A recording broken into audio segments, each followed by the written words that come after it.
Wrong side આવતા વાહન ચાલકોને રોકીને વિવાદમાં આવતા સોશિયલ એક્ટિવિસ્ટ પિયુષ ધાનાણીનો વધુ એક વિવાદ ઊભો થયો છે।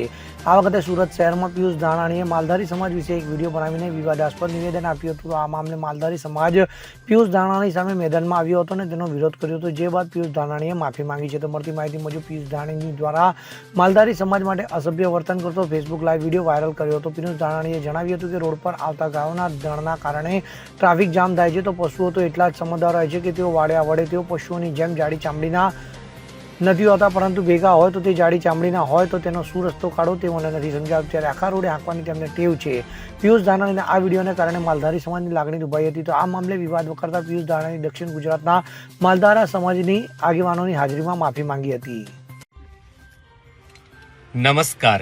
પશુપાલકોના વિડીયો બાબતે થયેલા વિવાદમાં માફી માંગવા બાબતેનો મારો આ વિડીયો જે તે પશુપાલકે મારી સાથે જે તે ટાઈમે ડિજિટલ માધ્યમથી કરેલા ગેરવર્તનના ભાગરૂપે એને જવાબ આપવાના ભાગરૂપે મેં જે કાંઈ શબ્દો વાપર્યા છે, કોઈ પણ પશુપાલન સાથે જોડાયેલા સમાજના નામ લીધા વગર કરેલી વાત, આમ છતાં પણ જે કોઈ પશુપાલકોને કે જે તે પશુપાલન સાથે જોડાયેલા માલધારી સમાજને, ભરવાડ સમાજ, આહિર સમાજ કે જે કોઈ સમાજને, રબારી સમાજને મારાથી, મારા વર્તનથી, મારા શબ્દોથી ખોટું લાગ્યું છે, જે કાંઈ દિલ દુભાયું છે, લાગણી દુભાઈ છે, મનને ઠેસ પહોંચી છે, એવા દરેક પશુપાલક સમાજને, પશુપાલન સાથે જોડાયેલા સમાજને વિનંતી કરું છું કે મને મોટું મન રાખીને, હૃદયની વિશાળતાથી માફ કરજો।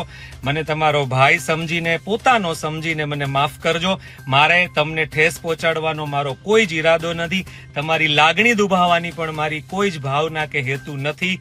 આપ સૌ સાથે મને જોડાવવું ગમશે અને પશુપાલન અને પશુપાલન સાથે જોડાયેલા સમાજની સારી વાતો લોકો સુધી ડિજિટલ માધ્યમથી પહોંચાડવાની મને ફરી તક જોઈએ છે। એ કામ કરતો આવ્યો છું, કરતો રહીશ, આવી મારી ભાવના આપ સમક્ષ રજૂ કરતાની સાથે ફરી એક વખત વિનંતી કરું છું કે જે કોઈને મારી વાત, વર્તનથી, મારા શબ્દોથી દુઃખ પહોંચ્યું છે, એવા દરેક સમાજ, એવા દરેક વર્ગના લોકો મને હૃદયની વિશાળતાથી માફ કરજો।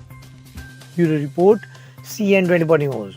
હવે જુઓ દેશ દુનિયાની તમામ ખબરો તમારી આંગળીના ટેરવે। ઉઠાવો મોબાઈલ અને ગૂગલ પ્લે સ્ટોર પરથી ડાઉનલોડ કરો અમારી CN24 ન્યૂઝ મોબાઈલ એપ।